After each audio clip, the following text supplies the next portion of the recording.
So it was a long time ago. It was back in 2010 when I started at Sisu.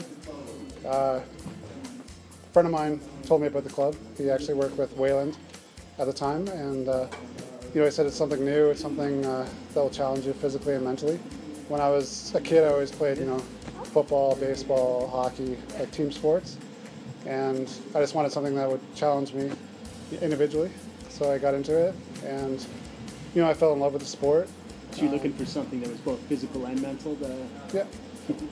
Yeah. One of the guys I trained with early on, his name was Drazen. He said Jiu Jitsu is like chess. So every time you do a move, your opponent's going to do a counter move. And just that logic really tied in with me. And you're trying to think 2-3 steps ahead, which is obviously easier said than done, but it's just kind of fun to be a part of something like that. Originally my goals were just to stay in shape. I was working out at the gym a lot, and it was pretty boring. You're lifting a weight, putting it down, lifting a weight, putting it down. So I wanted something that would, keep me in shape, but there was a lot more fun and engaging. So, yeah. And yeah, just as time went on, the reason I stayed, I went through a few injuries, and Rob was great. As he'll tell you, he's had a few injuries of himself over the years. But just going through injuries where I was sidelined for 6 months to a year, and just talking to Rob about persevering and just pushing through it, and maybe learning a new technique instead of going by speed.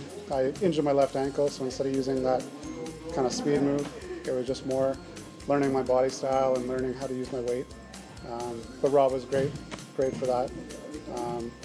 And as you go through jiu-jitsu, you get discouraged and stuff. You always think it's easy, but it's not. But that's another thing I really enjoy about it, is every time you think you're getting better, there's a new thing to learn or a new challenge. Outside of the gym, I've met a lot of good friends here. At my wedding, I think I had 3 or 4 teammates that were at my wedding. My stag and doe, there was tons of guys from the club. And it just gives you a lot more confidence in your personal life and your work life, knowing that you can go through stressful situations.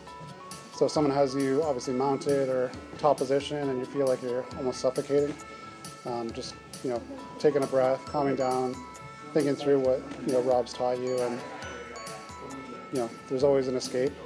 With every move in jiu-jitsu, there's always kind of a counter move.